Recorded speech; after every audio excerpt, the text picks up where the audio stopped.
É isso aí. Vamos iniciar o nosso programa hoje, Filosofia com Dendê, mas hoje vamos ter um tema interessantíssimo, né, Albert? Haja vista que nós iremos falar hoje sobre Dendê e coisas afins. Vamos falar sobre religiosidade, não religiosidade, ligações com a África, né? E outras coisas mais. E aí que interessantíssimo o fato de que Filosofia com Dendê adentra ao vivo em cores no Dendê, Com né? E suas iguarias que são produzidas, não somente na Bahia, como em todo o resto do mundo.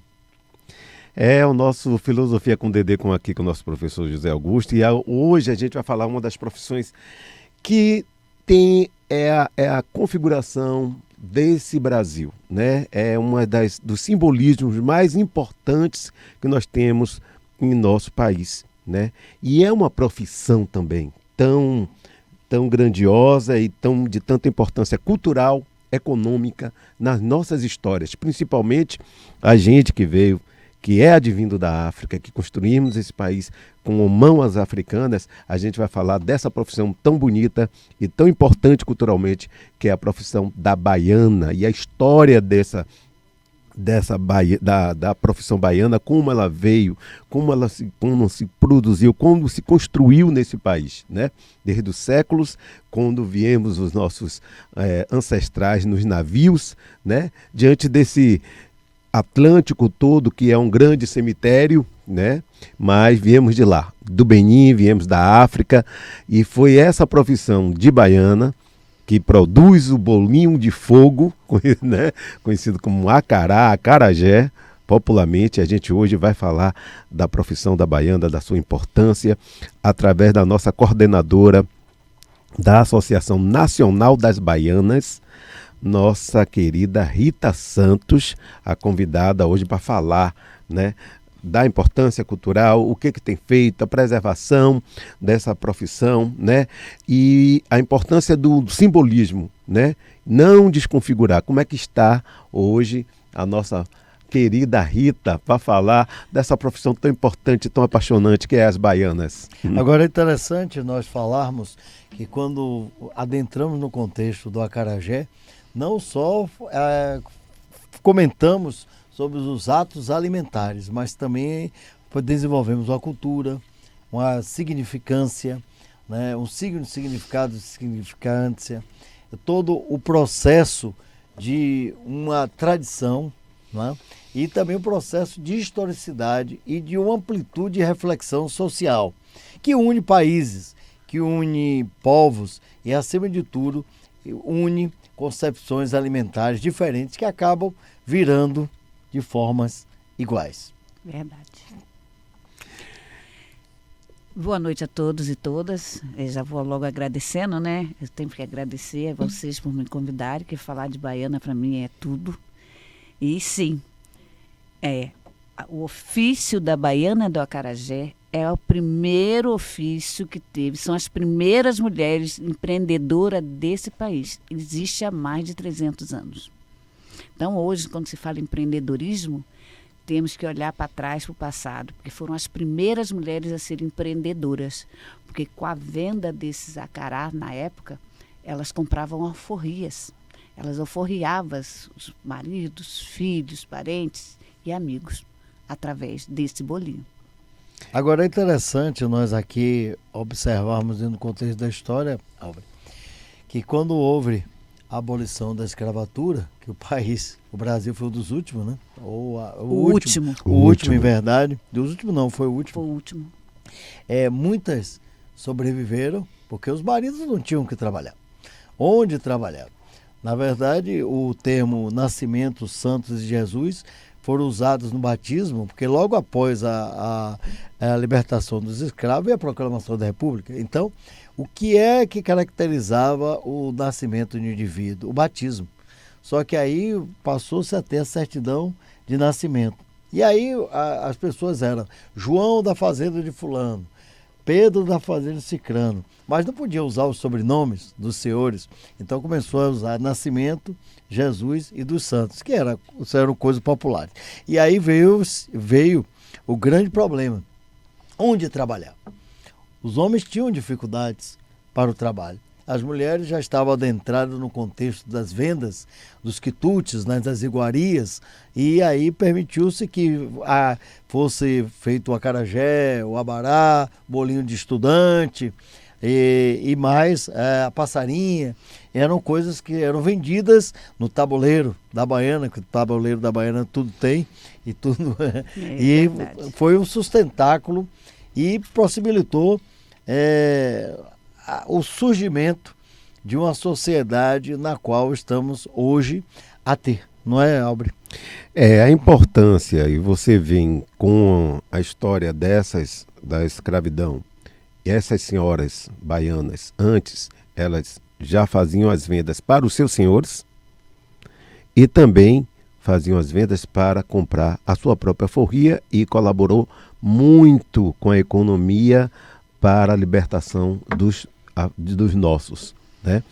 A importância, as irmandades que surgem, as primeiras irmandades que surgem no Brasil, e elas vêm com esse poder econômico advindo dessa mão de obra, desse trabalho das baianas de acarajé, né? Elas que conseguiam produzir a economia para fortalecer a economia africana, dos descendentes africanos nesse país. Então, a importância tanto de manter essa cultura, de manter a proteção dos próximos, foi através dessa mulher baiana que conseguiu fortalecer e um pouco manter essa história. As irmandades, a maioria, eu venho estudando um pouco, a maioria das irmandades que temos no nosso país, ela vem da economia precisa feita da baiana do acarajé, das vendas dessas senhoras ambulantes que, desde o período da colonial, que produziam, né? Sim, elas na época eram chamadas de ganhadeiras, né? E ali elas mercavam de tudo. Nós tínhamos, assim, 3 estados onde tudo começou, que foi Rio de Janeiro, Bahia e Recife. Tudo começou nesses 3 estados.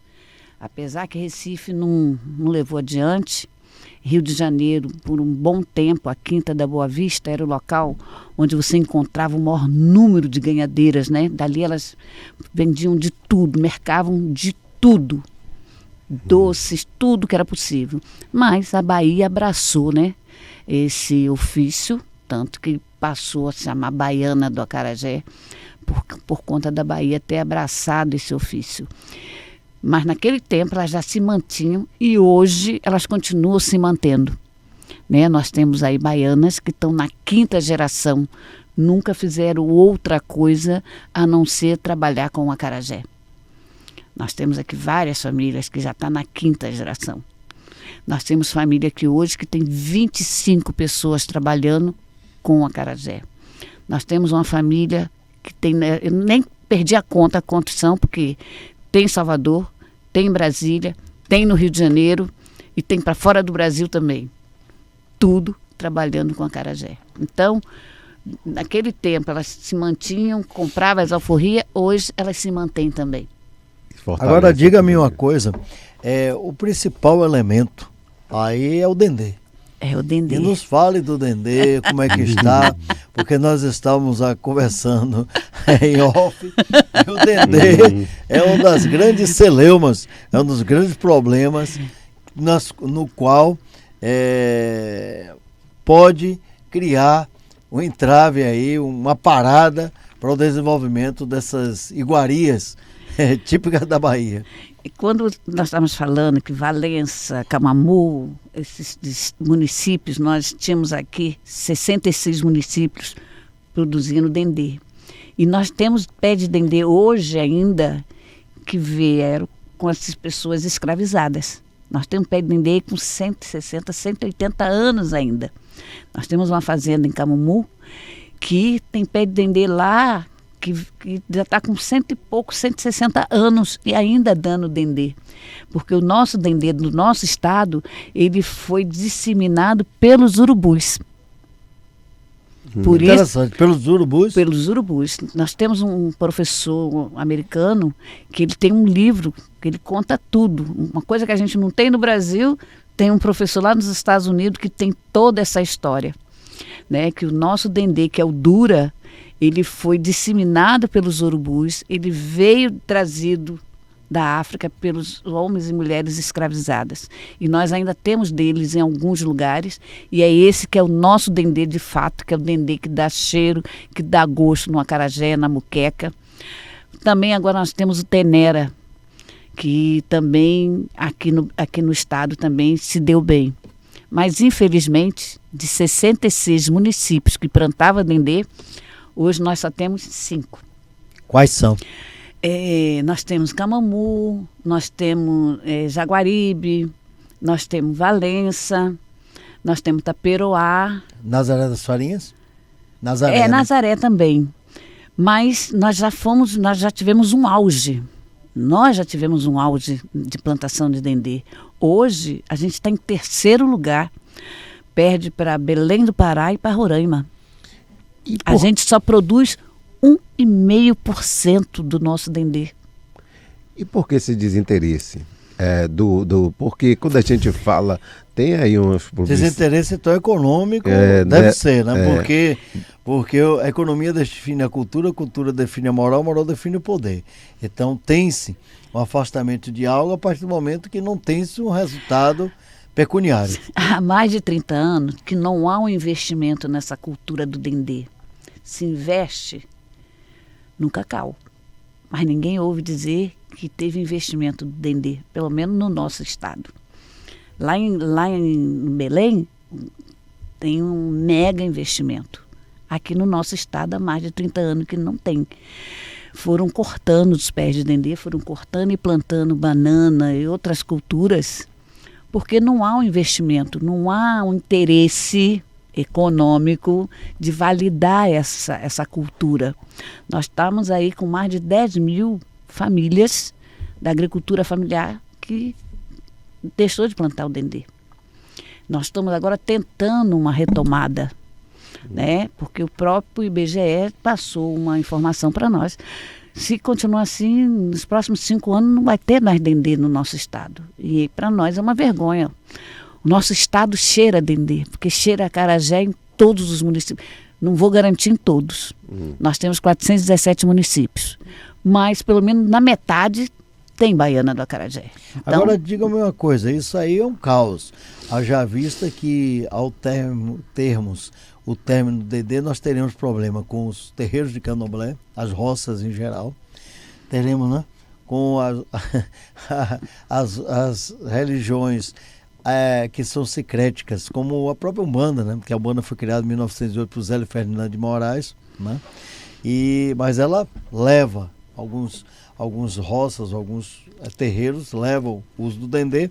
Nós teremos problema com a comida baiana e nós teremos problema com a acarajé, o abará e tudo mais, né? Que depende do dendê. Verdade. Nós demos agora um grande passo. Existem as câmaras técnicas para oleaginosa, para cacau, que é uma mega câmara técnica. Nós conseguimos agora que o governo do estado implantasse uma câmara técnica. Ainda não demos posse porque está esperando passar a eleição.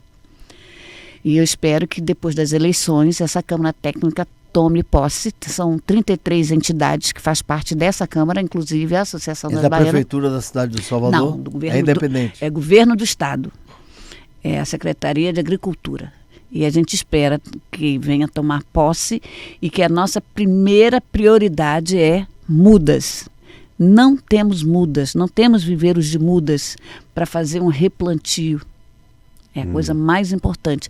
Mas, eu volto a dizer, a gente quer o tenera e o dura, que é o nosso dendê. Porque lá em Belém tem outras 6 ou 7 tipos de marca de dendê. Porque, como eles dizem, quem fala dendê somos nós da Bahia. Eles chamam de palmiói. Palmas, né? Porque é vendido em commodities. Hoje nós temos aí em torno de 400 produtos que levam dendê. Mas você não vai achar o nome dendê, você vai achar palmiói. Pasta de dente, sabonete, Nutella, biscoito, macarrão, comprimidos. Nós temos uma gama de produtos que leva o dendê. Mas dendê é só a gente que fala. Agora, diga uma coisa, e isso está no mundo todo?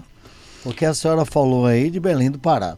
Aí compare aí Belém do Pará com a cidade, com o estado da Bahia, não vou falar da cidade do Salvador, mas isso é uma tendência no Brasil ou no mundo, a senhora que viajou, principalmente nos países africanos, como é que está esse contexto? Nós temos vários países, porque do dendê também se faz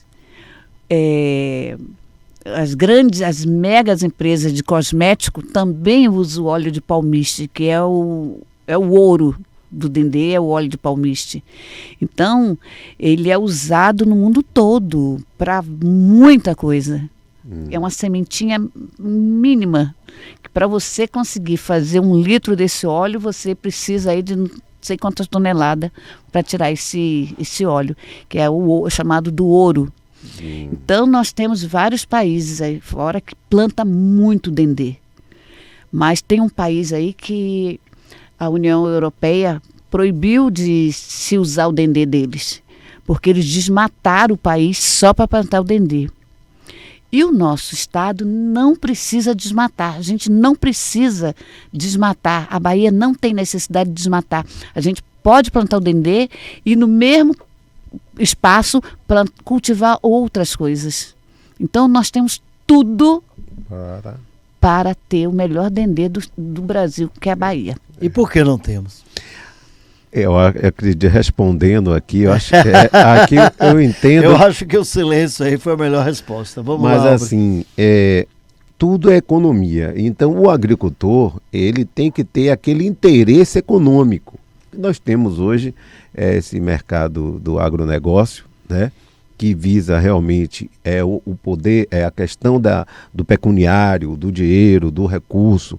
E com aquela cultura não é vantajosa, né, ele realmente não aposta naquilo. A gente tem várias, eu me lembro de antigas fábricas daqui, a Odesa, não sei se ainda existe. Óleo de dendê S.A. Odesa, né? Então, assim, a gente Nazaré e Valença. E a gente vê que essas empresas foram se desincentivando de se produzir essa cultura, porque talvez não estava tendo mercado. Não é Mercado tem. O problema aí são os interesses. Eu não sei, porque você só faz as coisas por 3 coisas. Necessidade, a hierarquia de Maslow, que é fisiológica, segurança, social, estima e autorrealização. Segundo, é interesse. A interesse você passa pelo aspecto pecuniário, você interessa em alguma coisa. Ou por emotividade. Qual é a emotividade? Amor, ódio. Não. A Odesa, entendeu? Inclusive eu trabalhei lá. Trabalhei lá em 1982, porque eu sou técnico agrícola. Certo? Pela Emarc de Tapetinho. Pouca gente sabe disso. Foi meu primeiro emprego. Na Odesa? Foi na Odesa, óleo de dendê S.A. lá em Nazaré dos Farinha, onde meu pai era juiz. E em 83 eu deixei porque eu fui secretário de esporte, de lá de Isaac pai. Isaquinho, filho, está aí, pode perguntar a ele que ele conta essa história. Eunice, que é hoje a prefeita, que é a esposa dele, na época era a noiva dele. Eu tinha uma casa de produtos naturais, né? Depois que eu saí da Odesa, era professor, dava aula de karatê na cidade, que eu que levei o karatê para Nazaré das Farinhas, e secretário de esporte, e ele era veterinário. Então, ele está aí na prefeitura, precisa perguntar a ele, ele vai contar essa história. Só que houve, eu não sei, talvez na Odesa tenha tido, porque a Odesa funcionava em Nazaré e em Valença. Era muito forte. Né? Eu não sei se a família não houve interesse, né? Certo? Eu não sei o que é que houve, mas se foi, porque mercado tem. Você tem os terreiros de candomblés todos, você tem a comida baiana, você tem agora, a senhora falou aí, a parte de cosmética. Talvez, eu não sei, talvez seja a visão de empreendedorismo, talvez não se tenha apoio do Estado, porque o Estado é o território, o povo, né, e o governo, e tem uma soberania. Talvez o governo não tenha interesse em assim fazer, porque que agora, por que o Belém do Pará tem? Por que você tem, por exemplo, Belém do Pará, Belém do Pará não, Pará todo, né? Tá tendo interesse. E, por sua vez, existe uma dor de cotovelo, é óbvio, o Lulante plagiando Nelson Rodrigues, com a Bahia. Que a Bahia tem uma cultura, assim, não respeitando de forma nenhuma o Belém do Pará, mas a Bahia tem uma cultura, o lulá, né? A cultura do pé do dendê. Todo mundo tem o pezinho no dendê dentro da Bahia. Onde tudo começou, né? Onde tudo começou. Aí, eu não sei, se você fala de poder, você tem que falar de Foucault, que fala do microfísica do poder, né? Certo? Mas na realidade não é microfísica, é metafísica, é uma coisa muito subjetiva, muito subliminar, né? Talvez, se houvesse um interesse mesmo dos governantes, talvez nós tenhamos uma resultância melhor. Entendeu? Talvez aquela coisa, às vezes a perspectiva e o processo de ignorância nos leva a não percebermos o que está acontecendo. Falta de investimento. Não há interesse em investimento nem para quem planta e nem para as empresas que beneficia. Nós temos empresas ainda que é tudo muito rústico ainda. Não houve uma modernização. A gente precisa montar a Câmara Técnica, mas também precisa de investimento, que o BNDES, que o Banco do Brasil, que a Caixa Econômica chegue junto para fazer os investimentos necessários. Existe investimento no cacau, existe investimento até no Octolagos Cunícolas. Sabe o que é o Octolagos Cunícolas? Cunicultura, em coelho, mas não existe investimento no dendê. Eu criei coelho, porque minha formação em 1982 foi técnico agrícola. Meu primeiro emprego, por incrível que pareça, todo mundo pensa que foi professor. Não, meu primeiro emprego foi na Odesa. Eu fui técnico agrícola, porque eu sou técnico agropecuário. Eu tinha 18 anos de idade. Então, são realidades assim. Se você tem investimento na bovinocultura, na caprinocultura, se você tem investimento na zootecnia, se você tem investimento em zoonoses, se você tem, são doenças do animal, passa para o animal, para o homem, para o animal ou vice-versa, se você tem investimento até no Euroctolagos cunicultura, coelho, né? E na parte avícola, por que não tem no dendê? Isso aí é uma questão, porque não tem, bem, alguma coisa aí está errada. E não é a parte de quem produz e nem de quem recebe a produção. Alguma coisa aí. A Selen agora quer plantar dendê, porque é do interesse dela. Porque antes, 12% de dendê vai para o biodiesel. E agora vai passar a ser 15%. Então agora a Selen vai plantar dendê, mas para uso de dela. Combustível. Do combustível. E a gente está querendo que, se ela plantar, que 20% do dendê dela venha para nós. Venha para nós. Tem todo aspecto político aí. Sim. De interesse político. Sim. Né? Porque, poxa, se você parar para analisar. Eu trabalhei na Odesa. A Odesa era enorme. Né? Era enorme. Você tinha o dendê, tinha bananas, porque você precisava de banana para dar o sombreamento. Né? Poxa, na época, em 1982, tem mais de 40 anos, né? 82. Poxa vida, Valença, Nazaré, que o povo não gosta que chame Nazaré das Farinhas, que gosta que chame de Nazaré, entendeu? Era uma coisa assim, de repente você tem, você falou Odesa, óleo dendê S.A.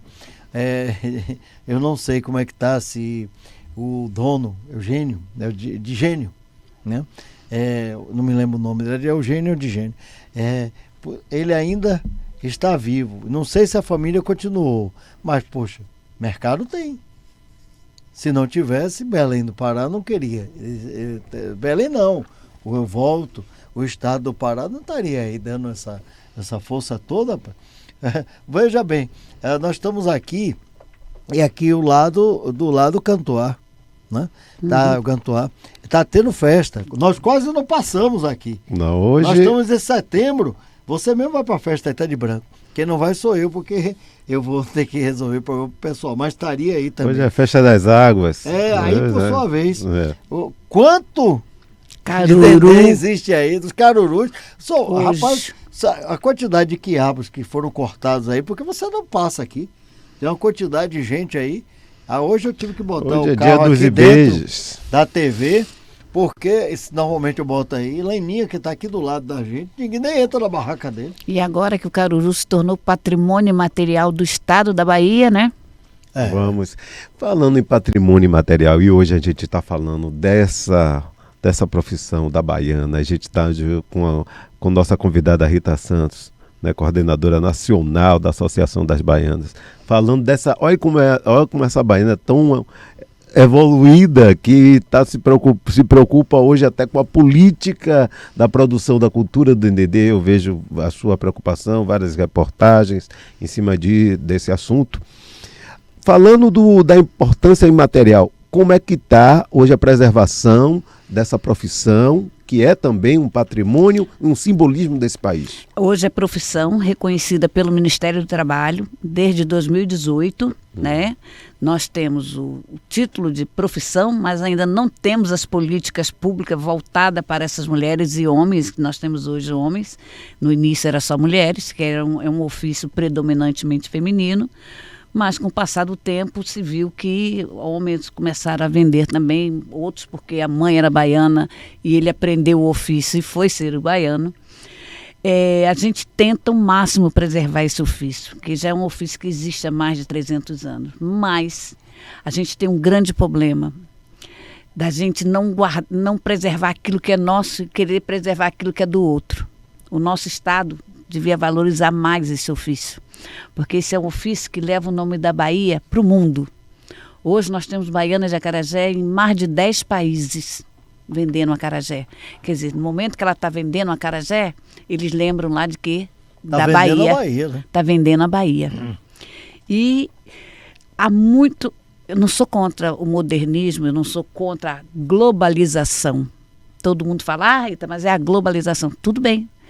Temos que ter a globalização. Podemos fazer mudanças? Podemos. Porque começamos a vender o acarajé, o acará, na gamela, na cabeça, quebrando na pedra. Foi se mudando o tipo de moinho. Hoje se trabalha com moinho elétrico de inox, custando aí 8, 9 mil reais. Houve uma mudança. Podemos mudar o formato do tabuleiro? Eu sou meio contra. Eu gosto do tabuleiro que tem aquele pé xadrez, aquele formato de barquinha, mas podemos fazer uma adaptação. Colocar uma parte em cima para que as pessoas não abram as panelas, que é costume da pessoa chegar no tabuleiro, a primeira coisa que faz é destampar as panelas. Então, eu mudei o tabuleiro. Não mexi na parte de baixo. Ele era 2 partes, hoje ele tem 3. Tem o pé, tem o tabuleiro em si e tem uma cobertura, que eu já estou induzindo há uns 10 anos as baianas a colocar essa moldura justamente para que as pessoas não destampem as panelas. Agora, o que eu não aceito é mudar a receita. Primeiro, é uma receita tradicional, tanto que a mesma receita que é aqui no Brasil, é na Nigéria, é no Benin, é em Cuba, é em Togo, é em Burkina Faso, é a mesma receita. Feijão, fradinho, sal e cebola. Essa é a receita. Os recheios foi o Brasil que introduziu, que nos outros países não tem. Nós introduzimos. Mas em 2005, quando esse ofício se tornou patrimônio brasileiro, a receita também foi registrada. Então não deveria ser mudada, porque ela está no livro de registro dos saberes. Mas é toda hora uma história diferente. Hoje nós temos acarajé com repolho, com ketchup e maionese, acarajé cor-de-rosa, acarajé com abará com... O que é que a senhora acha disso? Eu não concordo, eu sou terminantemente contra. O acarajé ele tem que ser mantido como nossos antepassados nos deixou. A receita é aquela. Por isso que eu falo, inovações. Inova. As mulheres não trabalhavam com panela de barro, hoje elas já não estão com richô dentro do tabuleiro. Isso é uma inovação. Se vendia no fogareiro, no carvão. Hoje se trabalha com fogão elétrico, fritadeira elétrica. Isso é inovação. mas não mexer na receita. Para mim, quando se coloca qualquer outro recheio que não é aquele que está escrito no livro dos saberes, não deve ser chamado de acarajé ou de abará. Dá-se o nome de qualquer outra coisa, bolinho de feijão, frito no azeite, mas não chama a palavra acarajé nem a palavra abará. Eu sou assim, eu penso assim. E eu trabalho para que essas pessoas que modificam essa receita, se depender de mim, não tem benefício nenhum através da associação. Aí a nossa defensora, né, da receita original do acarajé, né, que está sendo muitas vezes, como a própria Rita está falando, ameaçado por essas inovações, né, que estão aí. Quando a gente fala de inovação até para o benefício da saúde, como o Richô, como a utilização de um equipamento para preservação da saúde, a gente fala de manutenção de alimentos, e eu acho que hoje a Bahia está de parabéns na manipulação dos alimentos, porque as baianas hoje têm uma certa respeito a essas regras higiênicas e produzimos com toda a segurança alimentar as baianas, isso eu tenho certeza. Agora, não ameaçar a receita, não Sim. ameaçar o original. Porque quando a gente fala isso, a gente aí, se for na Itália, a pizza é pizza, acarajé é acarajé.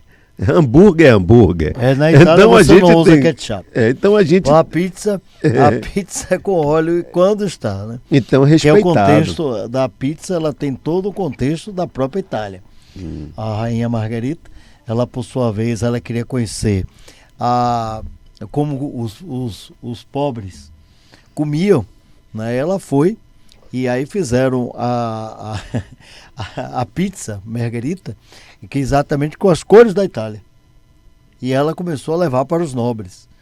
E aí difundiu isso para a elite italiana e a posteriori para o mundo. Então ela mantém ainda a tradição. Aí o ketchup, como é que eu colocou no acarajé, é uma invenção, exatamente, estou fazendo um processo de analogia, é uma invenção americana. Assim como o chop suey e a família feliz não existe na China. Né? Agora chegou-se na Califórnia, começou-se a usar o arroz chop suey, porque o chinês come o arroz sem nada, sem condimentos. Sem condimentos nenhum. E a família feliz era para não perder, por exemplo, o resto de carne, misturava-se e era Happy Family, que na verdade é a felicidade do chinês, que não ia perder dinheiro, porque o chinês gosta muito de dinheiro, né? Certo? O maior órgão do corpo humano é a pele, o mais sensível é o bolso, e para o chinês isso é uma máxima maior. Agora diga uma coisa, a senhora falou-nos aí uma coisa interessante, no processo religioso e da aceitabilidade do acarajé e do abará, ele é só no Brasil e em Cuba? Porque em Cuba as santerias aceitam muito, os santeiros aceitam muito, eu vi em Cuba, muito os acarajés, né? Pois é. Na Nigéria e no Benin já teve e se perdeu. Então hoje lá é como se fosse um pão normal. Conotação religiosa no Brasil. Normal, é engraçado. Conotação religiosa é no Brasil e em Cuba. E ele, não é porque ele hoje está na rua, que ele deixa de ser uma oferenda dentro do terreiro de Candomblé. Ele tem que ser respeitado como tal. Ele foi para as ruas para matar a fome de muita gente e dar um poder de sobrevivência. Mas ele não deixa de ser uma oferenda. E ele tem que ser respeitado como qualquer outra oferenda, não vou dizer oferenda, mas qualquer outra menção. Por exemplo, a católica se fala muito na hóstia, é respeitada. No hinduísmo. Eu respeito muito. Existe exatamente as oferendas. Entendeu? Então, ela o acarajé tem que ter o mesmo respeito que tem a hóstia. Para nós que somos do candomblé, porque eu sou candomblecista. Então, tem que respeitar. Do mesmo jeito que eu respeito a hóstia. Me perguntaram, você vai na missa? Vou. Você recebe a hóstia? Eu falo, não. Porque eu não me preparei para recebê-la, porque eu estou respeitando. Então, eu acho que o acarajé também tem que ser respeitado da mesma maneira. Não é porque ele foi para a rua que ele vai ser feito qualquer coisa, que vai ser qualquer bolinha por aí. Ele continua sendo uma oferenda para Oiá e o abará uma oferenda de Xangô. É isso aí, tá vendo aí, Albert? Como sair no nosso negócio é brabo. Falando dessa importância e essa grande relação do candomblé com com o que nós estamos falando hoje, do acarajé e da baiana, como é que está também o respeito também às indumentárias desse simbolismo hoje, que é a cara desse Brasil, que é a baiana? Porque a gente está falando da Associação Nacional das Baianas. A indumentária, o simbolismo da baiana. Então, volto a dizer, o nosso Estado não valoriza este ofício, não valoriza este legado. Quando você sai daqui para qualquer outro estado, a indumentária é valorizada, a questão da receita. Algum outro lugar como Belo Horizonte tenta inovar muito os recheios. Por isso, o ano passado nós tivemos aqui uma grande polêmica entre Bahia e Rio de Janeiro, dizendo que o Rio de Janeiro quis tomar o acarajé da Bahia e tornar patrimônio lá, que não é verdade. Em 2022, o título de patrimônio foi revalidado e nessa revalidação eu fiz uma solicitação, porque da primeira vez ele foi registrado como patrimônio nacional, mas na certidão, que existe uma certidão de nascimento, na certidão se referia muito a Salvador. Então, aqui dentro do próprio estado mesmo, quando eu saía daqui para ir para um município, como aconteceu em Vitória da Conquista, o prefeito olhou para mim e disse assim: isso é coisa de Salvador, não é aqui. Lá com 180 mulheres vendendo acarajé. E ele disse para mim: é coisa de Salvador. E isso acontecia também nos outros estados. Quando eu chegava lá, isso é coisa da Bahia. Mas aí, na revalidação, eu solicitei que mudasse. Então, passou a se chamar Patrimônio Brasileiro, e tem uma cláusula que diz que, no estado onde houvesse baiana de acarajé, o estado tinha que fazer um plano de salvaguarda. Então, o que o Rio de Janeiro fez foi simplesmente fazer aquilo que a gente não faz aqui. Eu sempre digo que se a gente não pode tirar o cisco do nosso, se a gente não tira o cisco do nosso olho, como é que a gente vai tirar o cisco do olho do outro? A gente não fez o nosso dever de casa ainda, até hoje. E o Rio de Janeiro fez. O Rio de Janeiro criou um decreto onde diz que, a nível de estado, que a baiana para vender acarajé em logradouro público tem que estar com as indumentárias. Não pode ter símbolo de outra religião dentro do tabuleiro. E vários outros itens que era o meu sonho que tivesse aqui no nosso estado. E nós não temos. Se você passar na Avenida 7, você vai achar a Bíblia dentro do tabuleiro. Primeiro, é um desrespeito com a nossa religião. Segundo, é uma falta de higiene. Porque todo mundo sabe que se carrega a Bíblia embaixo do braço. Normalmente, quando você passa por alguém, ela está com a Bíblia embaixo do braço. Aí você chega lá, a Bíblia está dentro do tabuleiro. É igual botar o pão debaixo do braço. Sim, entendeu? E você vê mulheres aí de short, camiseta, de biquíni, que é outra, não só um desrespeito, mas uma falta de higiene. Se as pessoas bem soubessem, não compraria. E tudo isso a gente não faz aqui, o nosso estado não faz esse trabalho. E os outros estados estão fazendo. Estão preservando a nossa roupa, é a nossa indumentária. É a nossa... Como é que eu vou dizer assim? A nossa... Uniforme, né? É o nosso uniforme. É a farda, né? É a nossa farda. Você já farda viu, de um militar, né? Você já viu um médico atender um paciente sem estar com a roupa dele de Sim, médico? jaleco. De sunga. Você já viu um policial, mesmo sendo evangélico, e trabalhar sem estar de farda? É a nossa farda. A nossa roupa é a nossa farda. E isso no nosso estado acontece muito. Se encontrar de short, de bermuda, homem de bermuda e camiseta, regata, batendo massa. É feio, é falta de higiene e é triste para a nossa profissão. Porque lá, quando o Ministério do Trabalho nos reconheceu como profissão, está lá determinado que a baiana, para ser baiana de acarajé, para ter aquela profissão, ela tem que estar com a farda, a prefeitura tem que ser parceira, então as prefeituras têm que criar um Tem decreto. a participação da Anvisa, né? A prefeitura tem que criar um decreto dizendo que naquele município tem baiana de acarajé. Tudo isso faz parte do contexto. E o nosso estado não respeita isso, infelizmente. Que notícia, né? Mas eu fico contente porque quando a gente está aqui no programa, né, no podcast, a gente aborda esses assuntos e a gente faz essas provocações. É um grande avanço porque a gente está provocando para realmente que se preserve esse simbolismo, essa história nossa dessas profissões tão importantes que é as baianas. A gente falar da baiana, falar de festa, falar de largo, fala de eventos, né? Como é que tá, né? A gente tem os grandes eventos, aí tem as grandes, daqui a pouco estamos no período das lavagens, hoje é a festa dos Hereis, dos Ibejes. Como é que está essa baiana e sendo os seus espaços nas participações nessas grandes festas populares de Largos e até como é que tem colaborado com o poder municipal, estadual, com vocês nos eventos populares, culturais, né, que temos? É bem assim, eu digo que o Estado não nos valoriza. Primeiro, nunca fez um levantamento que a gente mantenha a cultura desse Estado. Antigamente, a Feira de São Joaquim tinha pouquinhas lojas. E no bairro tinha uma ou outra loja. Hoje, só o município de Salvador, nós temos 177 bairros. Pelo menos, vou contar aí, pelo menos uns 30 bairros tem uma loja para vender material para a Baiana de Acarajé. Itapuã tem mais de 10.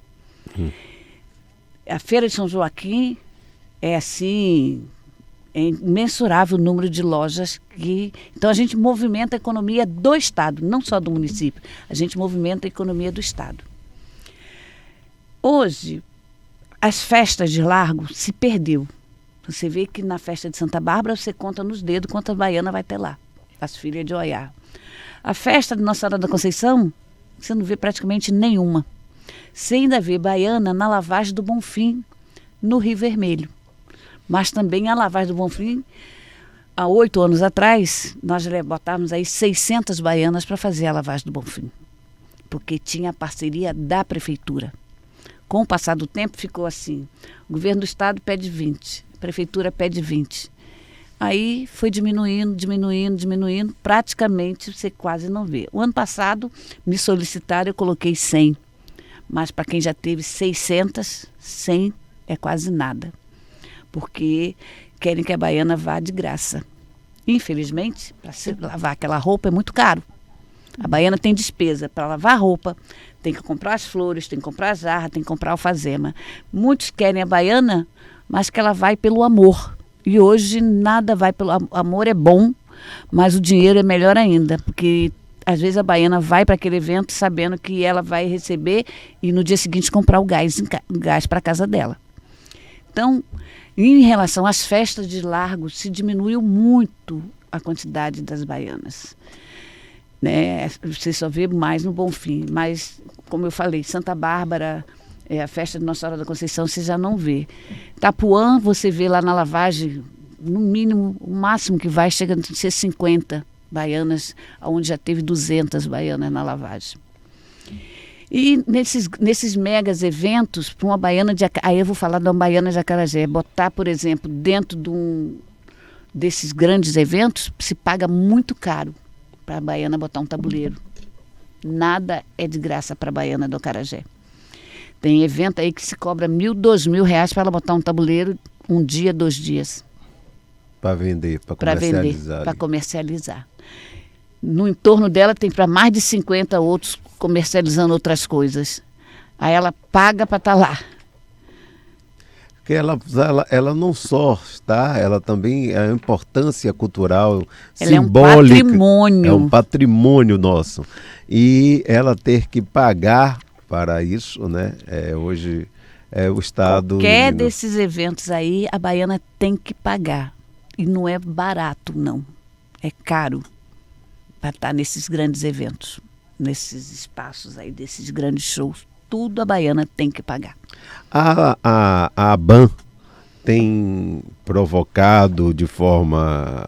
Quais estratégias que a ABAN tem utilizado para que sensibilize o poder do Estado em colaborar com essa profissão, com ela? O Estado nos tornou patrimônio em 2012. Somos patrimônio do Estado da Bahia, em 2012. O título é revalidado a cada 5 anos. Venceu em 2017. Foi revalidado semana passada. Olha quanto tempo tem. Eu já tenho. Venceu em 2017. Foi revalidado semana passada. A diferença é muito grande. Então você vê a pergunta que você me faz, você tira por aí. Que somos patrimônio do Estado. Ainda não somos patrimônio da cidade de Salvador. Estou lutando para isso, para se tornar patrimônio da cidade de Salvador. Porque Salvador cheira dendê.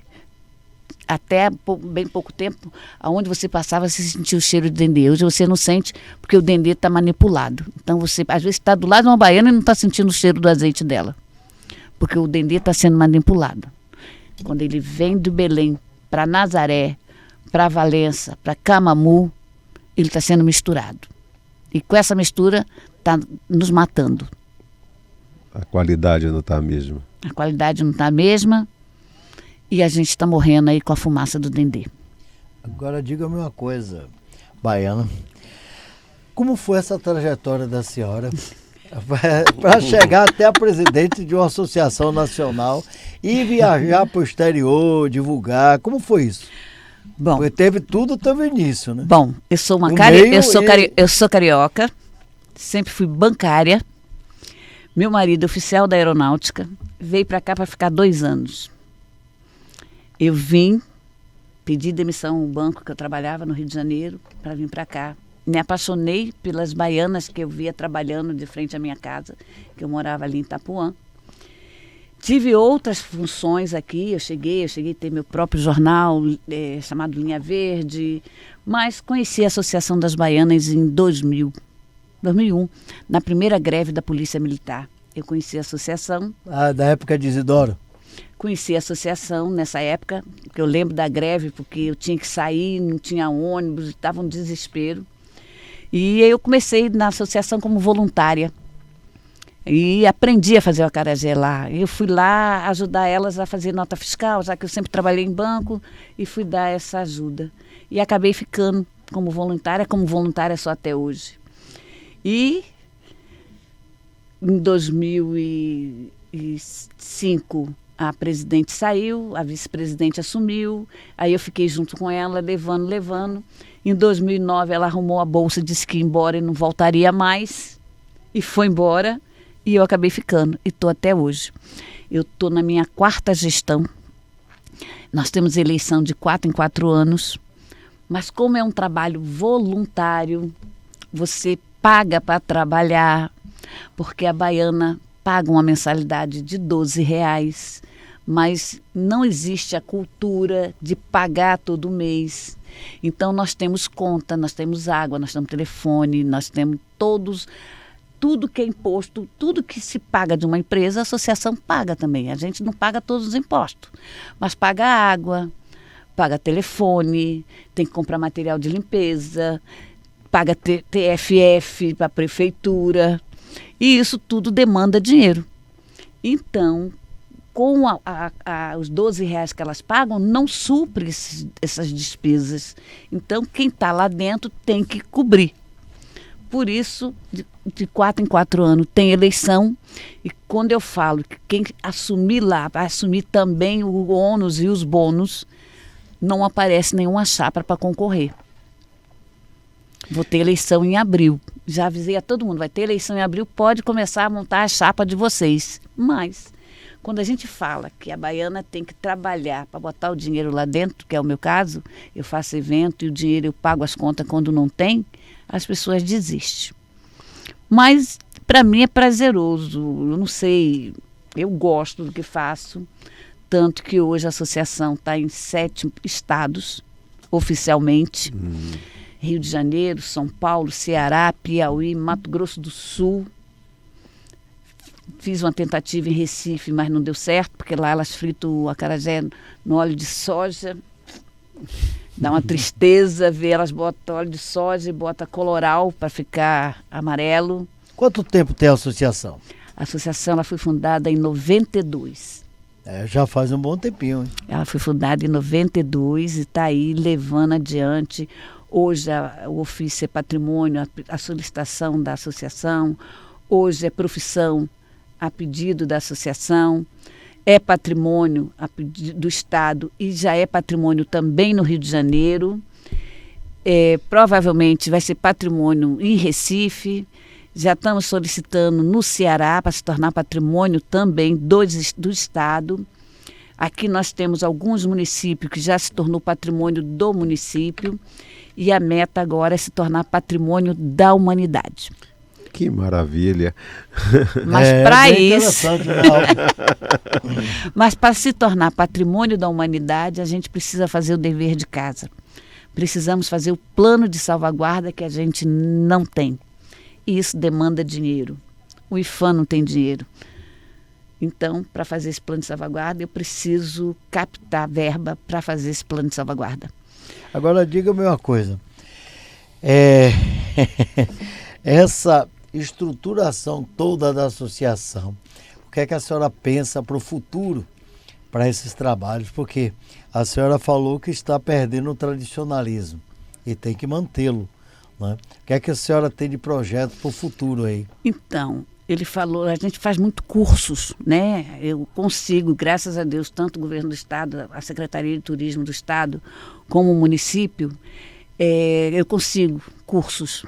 E nesses cursos a gente fala sempre, a prioridade é falar da tradição, para manter a tradição.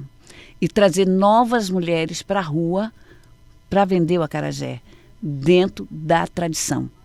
Então, com isso, a gente consegue ir trazendo novas, mas sabendo que ela tem que trabalhar com a tradição. Então, a ideia é continuar com esses cursos e manter essa tradição, levar nas escolas. Eu gosto de fazer muita palestra nas escolas com alunos da primeira, segunda série.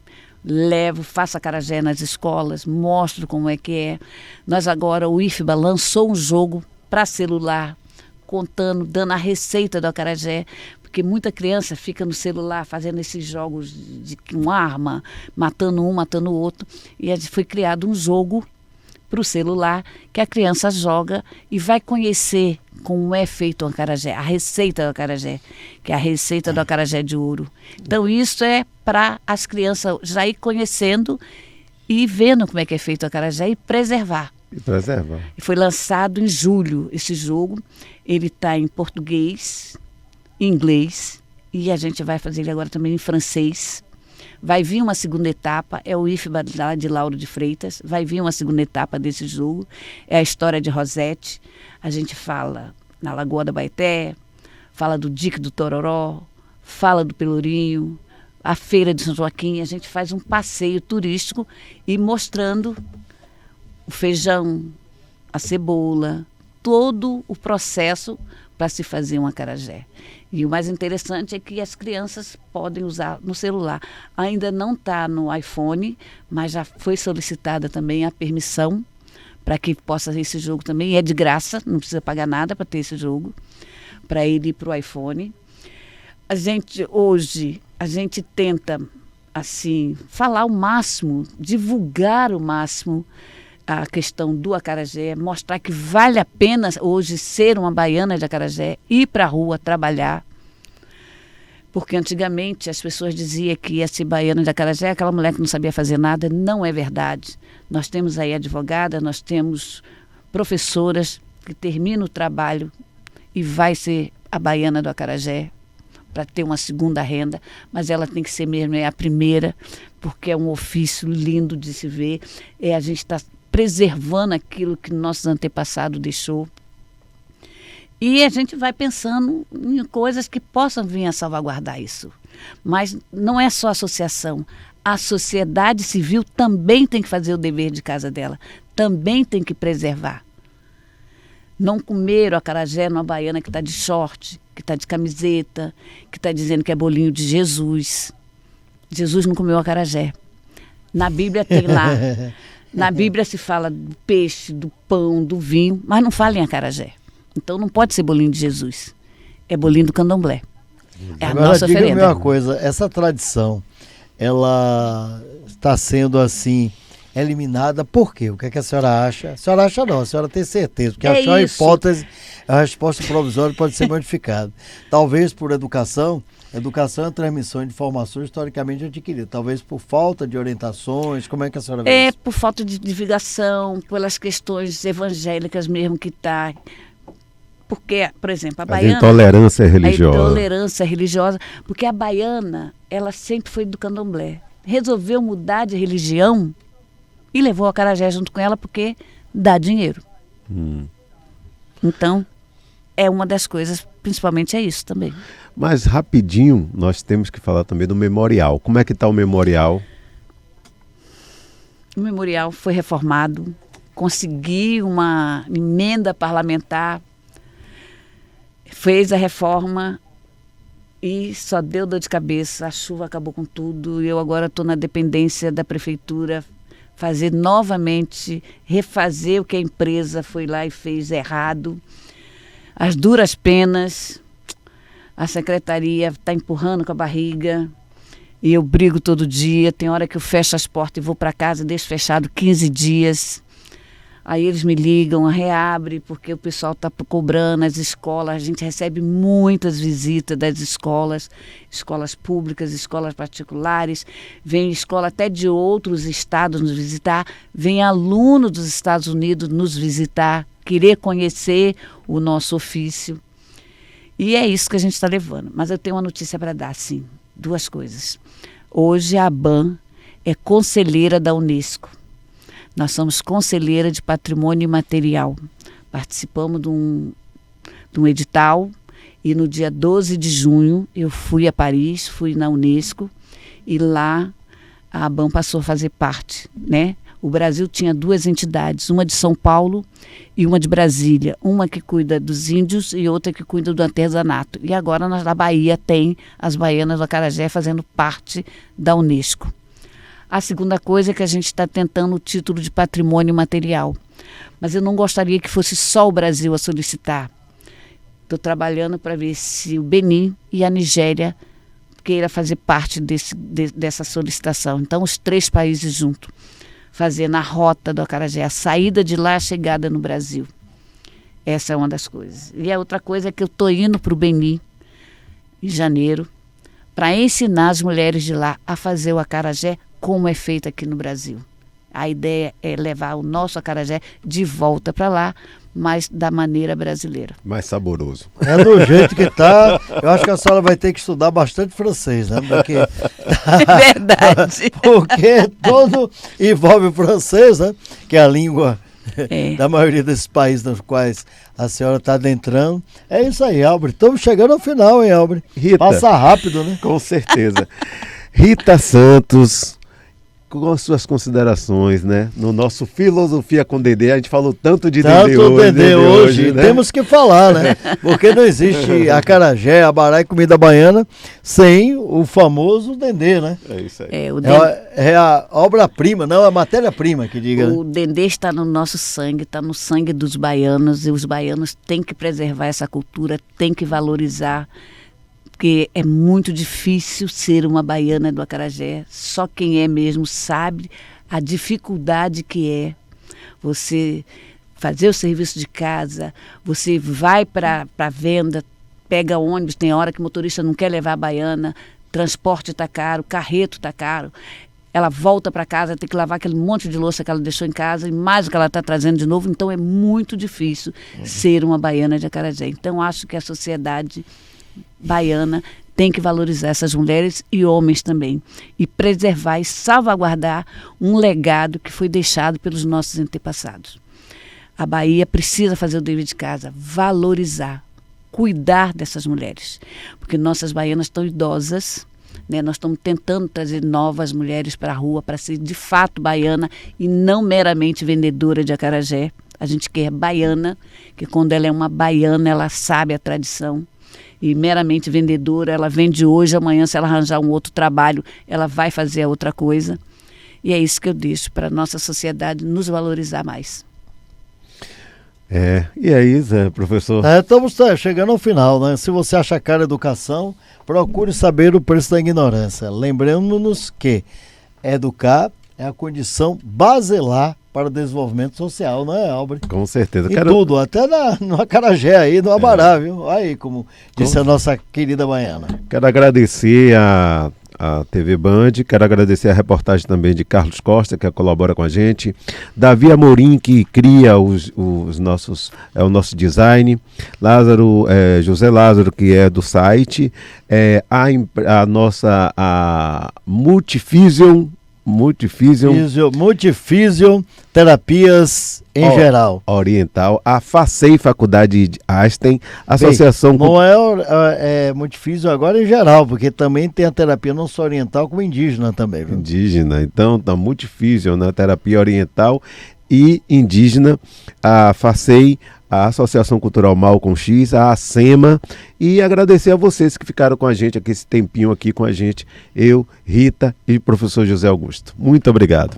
É isso aí, que Deus nos abençoe. Estamos chegando ao final de mais um programa e agradecemos aqui que possamos sempre apresentar o melhor processo de educação para todos. O programa Filosofia com Dendê tem o objetivo não somente de filosofar, mas sim de questionar e permitir à sociedade um equilíbrio na sua totalidade, psico, bioespiritual, mente, corpo e espírito, Albert.